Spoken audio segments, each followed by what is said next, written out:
ദേശീയ തലത്തിലും സംസ്ഥാന തലത്തിലും നരേന്ദ്രമോദി ഉയർത്തിക്കാട്ടിയാണ് എൻഡിഎ വോട്ട് തേടുന്നത്. എന്നാൽ കോട്ടയത്തെ എൻഡിഎ സ്ഥാനാർത്ഥി ഇതിൽ നിന്നും അല്പം വ്യത്യസ്തനാണ്. മോദിക്കും കേന്ദ്ര സർക്കാരിനുമൊന്നും പി.സി. തോമസിന്റെ പ്രചാരണത്തിൽ വലിയ പങ്കില്ല.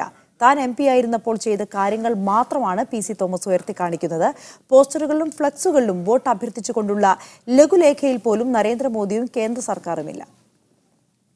ഹിന്ദു ക്രിസ്ത്യൻ വോട്ടുകൾക്കപ്പുറം നിഷ്പക്ഷ വോട്ടുകളിലും കണ്ണുവച്ചാണ് പി.സി. തോമസിന്റെ ഈ നീക്കം. എൻ.ഡി.എ സ്ഥാനാർത്ഥിയാണെങ്കിലും പോസ്റ്ററുകളിലും ഫ്ലെക്സുകളിലും വോട്ടഭ്യർത്ഥനകളിലുമൊന്നും മോദിയോ മോദിയുടെ ഭരണ നേട്ടങ്ങളോ ഇല്ല. വാഹന പ്രചാരണത്തിനിടെ നടത്തുന്ന പ്രസംഗത്തിൽ പോലും ഇത് ഒഴിവാക്കുകയാണ് പതിവ്. ബി.ജെ.പി. പ്രവർത്തകർ കൂടുതലുള്ള മേഖലയിൽ മാത്രമാണ് പി.സി.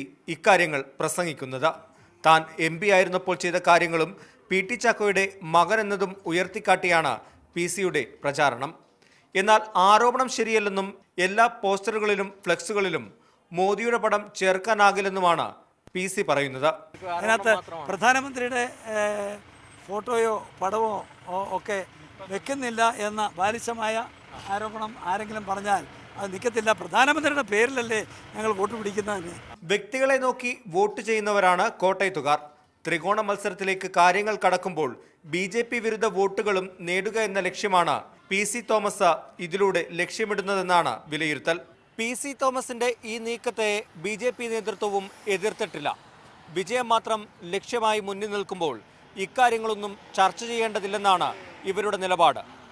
ക്യാമറ പേഴ്സൺ രഞ്ജിത്തിനൊപ്പം കോട്ടയത്ത് നിന്നും ടോബി ജോൺസൺ, മീഡിയ 1.